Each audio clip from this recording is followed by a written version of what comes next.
Bonjour à tous et bienvenue dans ce premier cours de statistique. Ce premier cours se divise en deux vidéos. Une première vidéo dans laquelle je vais vous introduire à la statistique descriptive et une seconde où nous allons voir comment utiliser le logiciel R pour effectuer nos toutes premières analyses. Commençons ainsi par la statistique descriptive. Le but de la statistique descriptive est de résoudre un problème humain. Nous avons un tableau de données avec une dizaine, une centaine ou des milliers de valeurs, donc des données qui ne sont pas faciles à appréhender pour notre esprit humain, et nous souhaitons pouvoir les comprendre synthétiquement en une fraction de seconde. Pour obtenir une estimation rapide du contenu de son tableau de données, on passera par une représentation graphique, souvent suivie par une estimation de grandeur caractéristique qui vont nous indiquer la tendance centrale des données ou leur variabilité. Avant de passer aux représentations graphiques ou aux estimations de grandeur caractéristique, il faut savoir avec quel type de données on travaille. On divise les données en deux grands types, les données qualitatives et les données quantitatives. Les données qualitatives elles-mêmes se divisent en deux sous-catégories. La première catégorie correspond aux données nominales. Ce sont des données que l'on va pouvoir qualifier par un nom, comme une couleur, un phénotype ou une nationalité. La seconde catégorie correspond aux données ordinales. Ce sont des données que l'on peut qualifier par un nom, mais on peut également les classer dans un ordre. On a par exemple les étapes du développement, les tranches d'âge, ou les avis qu'on utilise très souvent en sociologie. Vous connaissez probablement sans le savoir l'échelle de Likert, qu'on utilise dans des sondages et qui consiste à nuancer les avis par une gradation de pas du tout d'accord à tout à fait d'accord. Les données quantitatives se divisent elles aussi en deux sous-catégories. Les données discrètes sont dénombrées, ce sont des entiers. En TP, par exemple, vous avez dénombré un nombre de cellules sur vos échantillons, mais on dénombre aussi des paires de bases, des animaux, etc. Les données continues sont mesurées et prendront des valeurs réelles au sens mathématique. Des données continues proviennent par exemple d'une mesure de concentration d'une solution, d'une mesure de température dans une pièce, d'une taille, d'une masse ou d'une intensité lumineuse. Cette distinction entre données est, vous le voyez, assez simple, mais elle est très importante car à chaque donnée, on va appliquer une théorie mathématique particulière. Il est donc important pour la suite de savoir identifier le type de données avec lequel on va travailler pour pouvoir appliquer la bonne théorie mathématique. Un deuxième point qu'il faut aborder avant d'aller dans la description des données est le concept de population et d'échantillon. C'est un concept qui est central en statistique, l'idée étant de résoudre un problème fondamental, comment obtenir des informations sur une population à partir d'un échantillon qui est, par essence, limité. Pour donner une définition formelle de la population, c'est l'ensemble des éléments qui partagent une ou plusieurs caractéristiques qui servent à les regrouper. C'est par exemple la population française, la population des étudiants de L2SV ou les membres d'une entreprise par exemple. L'échantillon, lui, va être des éléments de la population qui vont être destinés à fournir des informations sur celle-ci. Pour qu'un échantillon puisse donner des informations sur cette population, il faut évidemment qu'il soit représentatif.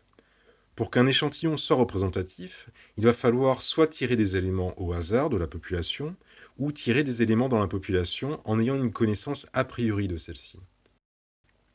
C'est par exemple le cas des sondages à l'approche d'une élection. On va choisir des gens suivant leur classe d'âge ou suivant leur classe socio-professionnelle. Et ici, tirer au hasard dans l'annuaire, par exemple, ne sera pas la manière la plus efficace d'obtenir des informations, simplement parce que dans l'annuaire, on va réussir à atteindre qu'un sous-ensemble de la population. Passons maintenant à la représentation des données. Pour les données qualitatives, on présente les effectifs ou les fréquences des modalités. Je vais vous expliquer ceci par un exemple. J'ai demandé à mes étudiants de choisir parmi une série d'objets celui qu'ils voudraient emporter sur une île déserte. J'ai ensuite récupéré leurs réponses et voici la suite de leurs réponses. On voit que beaucoup ont fait le choix d'un couteau et d'une trousse à pharmacie.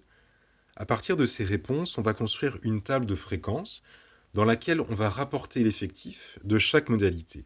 Ici, les modalités sont un couteau, une trousse à pharmacie, un livre, etc.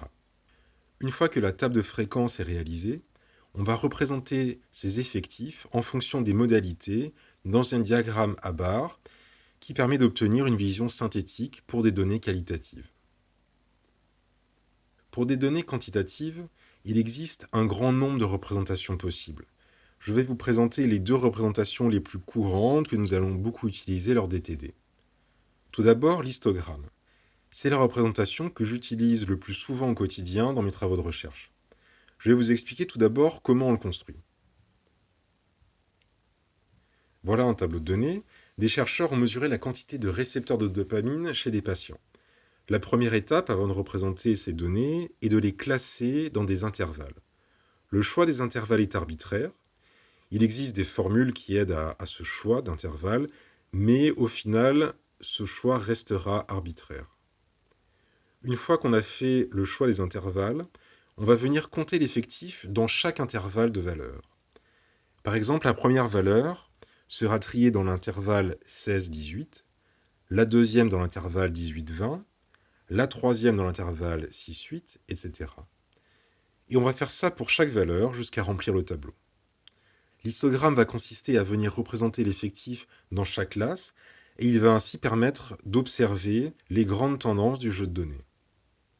Une autre représentation très utilisée est la boîte à moustaches. C'est une représentation qui est très simplifiée mais très utile. On va la construire à partir du même jeu de données. On commence par représenter la tendance centrale des données par la médiane. On va voir ça dans quelques instants, c'est la valeur qui divise le jeu de données en 2. La moitié des valeurs sont plus grandes que la médiane et l'autre moitié plus petite. On représente ensuite la variabilité des données par une boîte dont les extrémités sont le premier et le troisième quartile. Par définition, il y a un quart des valeurs qui sont plus faibles que le premier quartile et 3/4 qui sont plus faibles que le troisième quartile. Ensuite, pour obtenir les positions les plus éloignées des données, on va faire ce que l'on appelle les moustaches. On commence par estimer l'écart interquartile, c'est l'écart entre le premier et le troisième quartile. On utilise ensuite une règle. Pour la valeur maximale, c'est-à-dire pour la position la plus éloignée de la moustache, au-delà du troisième quartile, on va choisir le minimum entre la valeur maximale des données et le troisième quartile plus 1,5 fois cet écart interquartile. On va faire quelque chose de similaire au niveau de la valeur minimale de cette boîte à moustaches en utilisant le maximum entre le minimum de l'ensemble des données et le premier quartile moins 1,5 fois l'écart interquartile. Finalement, s'il y a des données qui vont au-delà de ces moustaches, on va les représenter individuellement par des points au-delà de la boîte à moustaches et on appelle ces points des points aberrants. Cela reste une dénomination car ces points peuvent représenter une vraie tendance des données vers des valeurs extrêmes. J'ai voulu vous présenter ici la façon dont une boîte à moustaches est générée parce que vous allez utiliser cette représentation très régulièrement et c'est important de comprendre d'où vient cette représentation. Mais évidemment, ça sera à l'ordinateur d'appliquer toutes ces règles. Ces représentations sont utiles lorsqu'on a un jeu de données, mais c'est aussi utile de pouvoir faire des comparaisons entre plusieurs jeux de données. Reprenons les concentrations de récepteurs de dopamine. On a mesuré ces concentrations de récepteurs chez des patients témoins et chez des patients schizophrènes. On peut comparer des histogrammes qui sont placés l'un au-dessus de l'autre et qui ont les mêmes abscisses.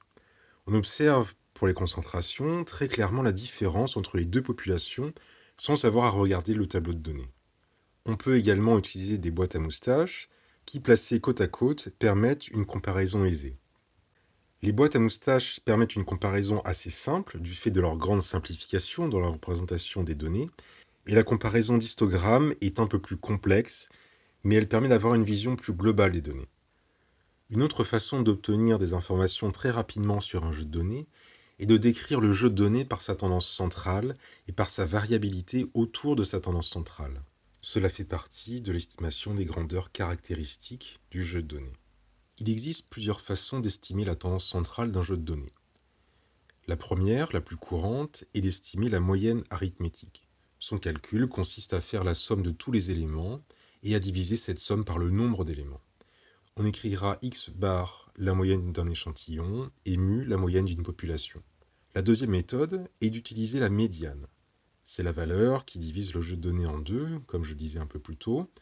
La moitié des valeurs est plus faible que la médiane, et l'autre moitié des valeurs est plus grande. On utilise souvent la médiane quand le jeu de données présente des valeurs extrêmes qui rendraient difficile l'utilisation de la moyenne. Finalement, on peut utiliser le mode pour déterminer les valeurs les plus fréquentes. On l'utilisera dans les mêmes conditions que la médiane. Pour déterminer la variabilité autour de la moyenne d'un échantillon, le plus couramment, on utilisera l'écart-type de l'échantillon. L'écart-type se calcule à partir de la variance de l'échantillon, qui est une sorte de moyenne au carré, la distance à la valeur moyenne. Je dis que c'est une sorte de moyenne, car comme vous pouvez le constater, on ne divise pas par le nombre d'éléments, mais par le nombre d'éléments moins 1. C'est ce qu'on appelle la correction de Bessel. Si on ne faisait pas ça, on sous-estimerait la variance de l'échantillon, surtout lorsqu'il y a un nombre faible d'éléments. Cette formule de la variance est donc pour un échantillon, mais il existe également une formule lorsqu'il s'agit d'estimer la variance de la population. Cette formule n'a pas de correction en n-1 au dénominateur, mais en pratique, on ne l'utilisera pas en statistique car on s'intéressera toujours à l'échantillon. On déduit ensuite l'écart-type d'un échantillon en prenant la racine carrée de sa variance. Lorsqu'on estimera l'écart-type d'un échantillon, on le notera toujours S, et dans le cas d'une population, on le notera sigma. Rendez-vous dans la prochaine vidéo où je vous introduirai à R. Bon courage à tous.